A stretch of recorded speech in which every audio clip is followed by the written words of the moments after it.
Hey, what's going on, guys? Today I'm going to be giving you the best settings for console or just really controller players in general. Kind of focusing a little more on the console players out there.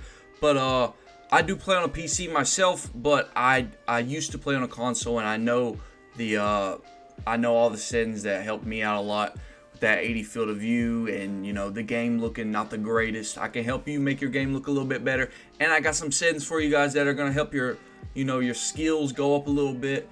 Help you get up there, get a higher KD and all that. So let's go over the first setting.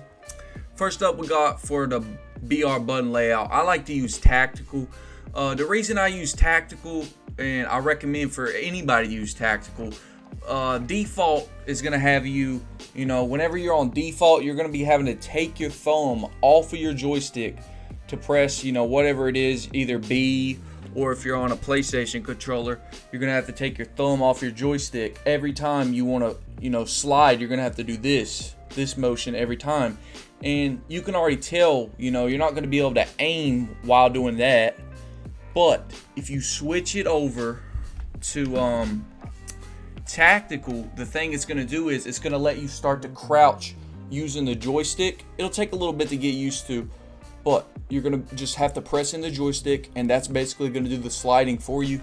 And you don't have to, you don't have to move your thumb at all. So it's going to make sliding way more smoother, going to make you way more accurate, just give you better movement. So recommend that. First off is tactical. That's the first thing I recommend.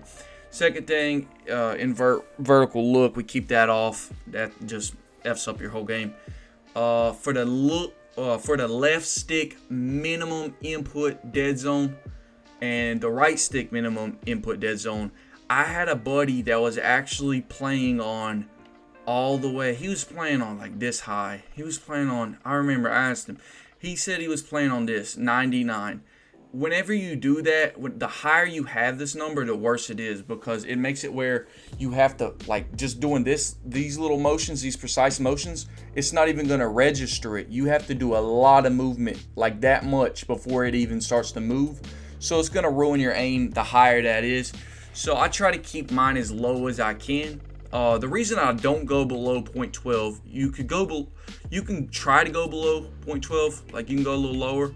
But the lower, like if you get it super low, your controller's going to do what's called controller drift, and it's going to start moving by itself and just effing your whole game up. So I don't recommend that.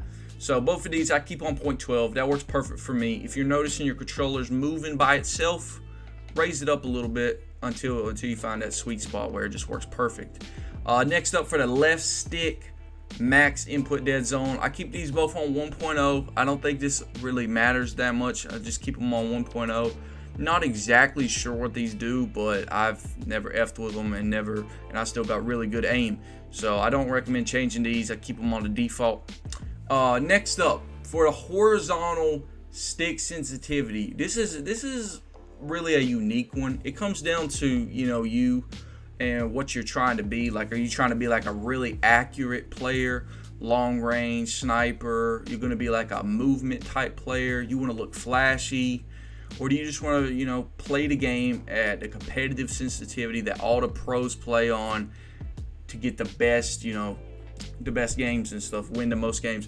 And if you just wanted to go for like the best settings, I think 7.7 is a perfect, 6 or 7 is a perfect sensitivity. It's what a lot of the pros play on. They play from the 6 to 10 range. Of course, there's those crazy guys out there that play on like 20 sensitivity, and you can get accurate on there, but you're gonna have to play the game a lot, and it takes a long time to get used to that, and you're still not gonna be as accurate as somebody that's on a lower sensitivity. So I recommend 7.7 sensitivity. And if you're on console, which you probably are, because this video is mainly made to help out console players, I recommend a little bit higher of a sensitivity, because you do have 80 field of view, which is going to hold you back a little, and you need to be able to turn faster in case somebody breaks your camera. So you can put that on like a 9.9. I think that'd be a great sensitivity for a console player. Keep mine on 7.7. Next up, for ADS sensitivity multiplier. So what I do with this one is I click on the advanced mode, and then I go through and I change each one of these. For my low zoom, I put that on like a 0.85. Low zoom's like your iron sights. You want it to be a little bit slower so that you're more accurate when you're aiming in. Then for the 2 times, put that on about 0.70, 3 times 0.70, and 4 times 0.70.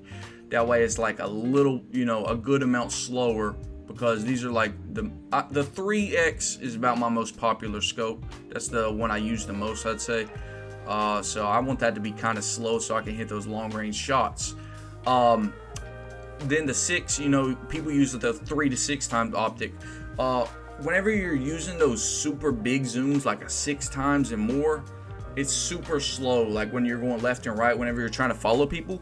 So I keep mine a little bit higher. I put it on a 0.80. That way you can move a little quicker, keep up with your targets and stuff. And that's what I do for those. Moving on to the next thing, aim response curve type. A lot of people F with this one. A lot of people try to, I think a lot of people tell me this dynamic one's really good. But for me, I've been playing on standard for a long time. I've got 35 kill is my record on Caldera. Plenty of high kill games I've got. And I got a 2.7 KD, and I've been using standard since Verdansk. Been using it this whole time. I've never tried any of these other ones. Actually, I've tried them as a joke, but I never liked the other ones. Standard is the way to go. It's the best one for sure. Next up, controller vibration. If you don't already have this off, turn this off. This is gonna F you over a lot. You don't want your controller just shaking and crap, you know, whenever you're trying to hit those precise shots. It's gonna F you over a lot. So don't recommend that one. Turn that one off if I were you, unless you just want that realistic feel. Sometimes I turn it on for that. For aim assist, some people play with aim assist disabled. If you're playing with aim assist disabled, I promise you, that's going to hold you back. Aim assist is the only advantage we have on a controller. It's literally all we got. So I definitely recommend keeping that on standard.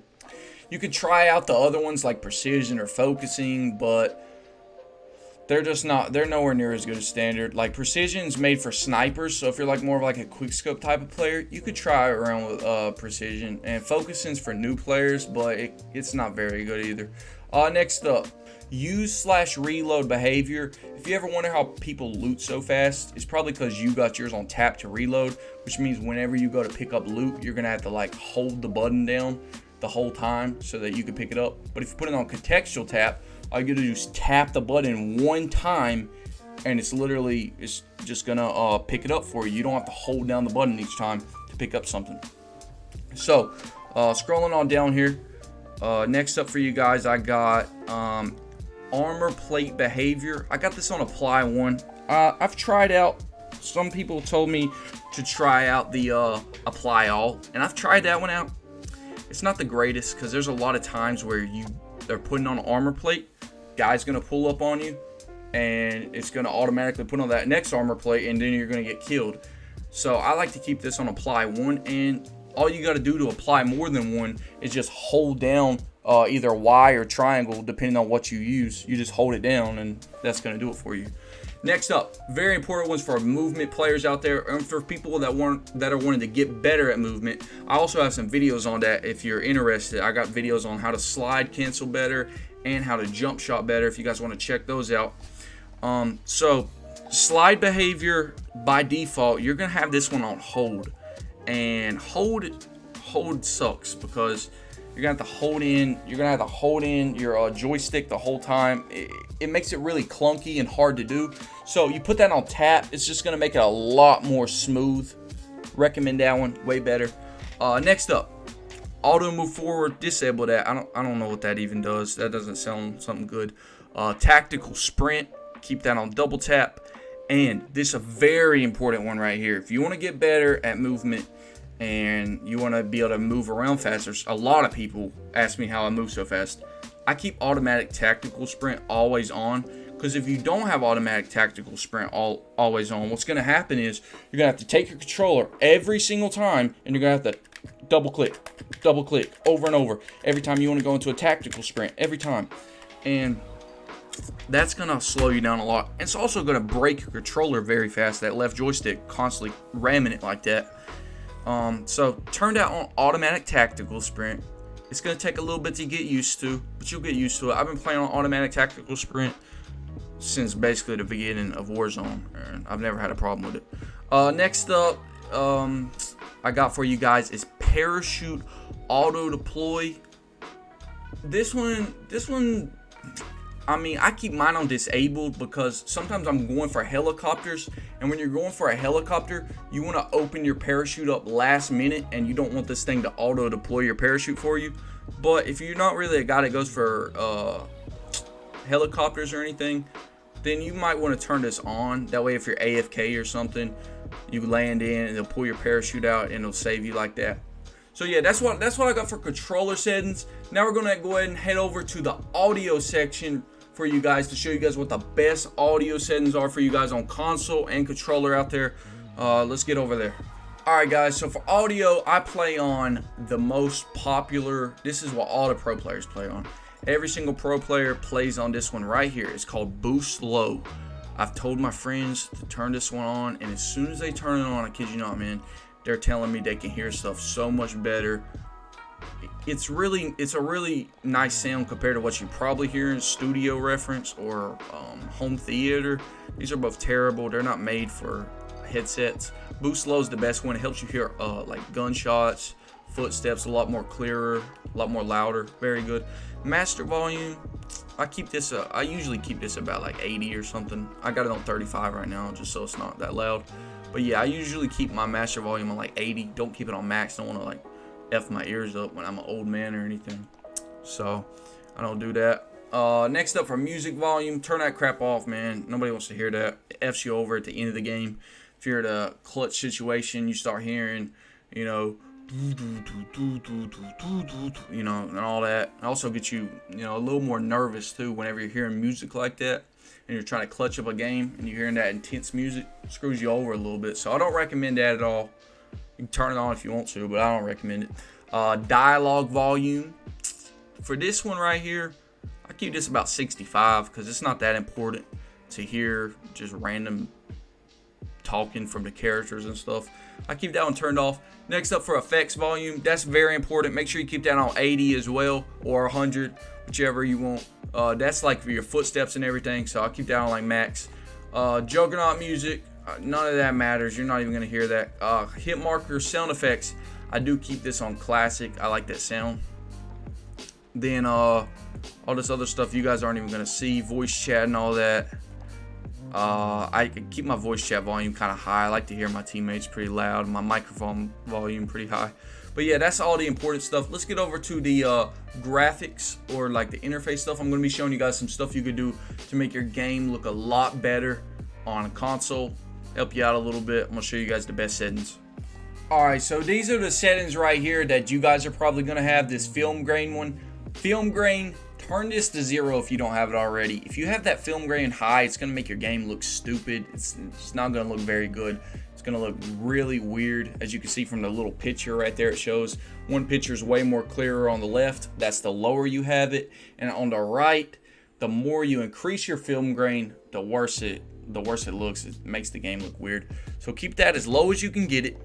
Next up, the other thing you guys are going to have is going to be called world motion blur, and for this one, definitely disable this. You don't want to be turning around and it makes your whole game blurry and stuff. So disable this one because it can kind of F you up. You're not going to be able to see things and stuff when you're turning. It's very weird looking too. And I also heard that this weapon motion blur, if you want a little bit more FPS and stuff like that, if you increase this weapon motion blur, it'll give you a little bit more FPS. If you're that, it's probably not going to be much, maybe 1 or 2 more. But if you want that 1 or 2 more, increase it. If not, disable it. It's going to make your game look a little weird. Your gun look a little weird whenever you're turning. So I'll leave that up to you guys. Next up for the interface section. So what you guys probably have here is the mini map. If you're not already, make sure your mini map's on square. You can see, I think it's 25 or 75% more, something crazy like that. Of your mini map. And mini map, very important. Big tip, always keep an eye on your mini map. You miss out on a lot of stuff if you don't do that. So yeah, mini map, definitely keep that on square. Mini map rotation, keep that on enabled. The show compass, keep that on enabled. And the kill feed, not sure if you guys have that. I keep that on 20 seconds. Another one, let's see if there's anything else in here that's important. No, I think that's actually everything. Yeah. That looks like that's everything, guys. Those are the best settings for you guys. Hope this video helps you guys out, man. If it does, make sure to let me know. Leave a like on the video. I'd appreciate that, dudes. If you guys want more settings videos, just stuff like this, let me know what you want a tutorial on, what you need help with, and I'll help you out with it. And I'll see you guys in another video. Peace, dudes.